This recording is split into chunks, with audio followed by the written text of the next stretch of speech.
Hi you guys, welcome back to my channel. Thanks for coming back. I'm going to be doing a plan with me video, and today's theme is on unicorns. Who doesn't love unicorns, right? Oh my god, like they're so cute. Okay, so I got this stamp set from Sassy Club, but I'm also going to be using some new stamps that I got from Farm, and I've never used their stamps before, but aren't they so cute? Oh my gosh, look at those unicorns. I'm also going to be using some washi tape from Love Cynthia, and I just think this gold foil stuff is awesome. So I go ahead and picked out my inks to match. I'm going to be using gold and of course VersaFine Oxen. Let's get started. The first thing I like to do is cover up my headers because I like them all to match with the inks that I'm using. And I got this really pretty gold foil like thin washi tape. Isn't that awesome, you guys? It's so pretty. So that brings me to tip number 1. I like to match my inks on a post-it note first because I'm never sure what inks are going to match with my washi tape that I use, and I like, you know, to use more than one. So I go ahead and stamp them out on a post-it note first, and that way I can move the post-it note towards like all the washies, and you know, that's how I find out what matches.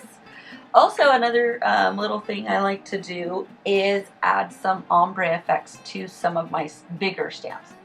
Of course, you can do it with the smaller ones, but it's a lot easier to get them to blend, and you can use more inks with bigger stamps.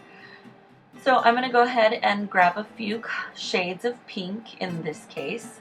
And I like to lay down the lighter one first, and then also because you don't want the darker colors to get on your lighter ink, especially if they're really dark. You really want to use the light ones first, but in this case it didn't really mess up my inks. And then go ahead and start from lighter to darker and blend them as best as you can with inks. And you don't have to use 3 inks, but I think it works best that way. And there you have it, a pretty ombre effect. Isn't that cute, you guys?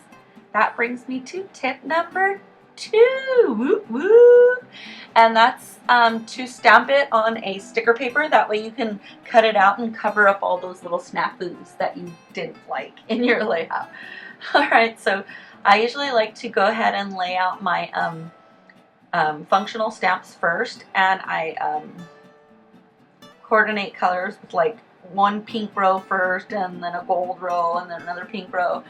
And I like to do my work and home first, and then my to-dos in the second row. And then the last row I leave for decorating. The best part, yes, yes. And so that brings me to my tip number 3. Whoop, whoop. And that's if you don't really know like how your stamps are going to look together, you go ahead and put them on sticker acrylic blocks first, and then you like move them around to see what looks good next to what, and you know, just play with it and see what looks best to your eyes. Once you have a general idea of what you like and what you're going to commit to, go ahead and stamp them up and lay them down. Aren't those unicorns so cute? Oh my gosh, they're adorbs. And then I try to stick pretty close to the colors in the columns, like pink with pinks and gold with golds, if I can. But of course I blend over, and there's no rules or wrongs or rights, just whatever you like, you know. And then on the notes column, I always use that as decorative too. So then you can go ahead and color it in. And I love coloring. That's the best part for me. It's so pretty. Alright, you guys, there you have it. That's my unicorn theme. Isn't that so pretty? Oh my gosh, you guys, I just love it. Aww. And now for the best part. Drum roll, please. Put it in your planner. Now you can stare at it all week. Aww. Look how cute.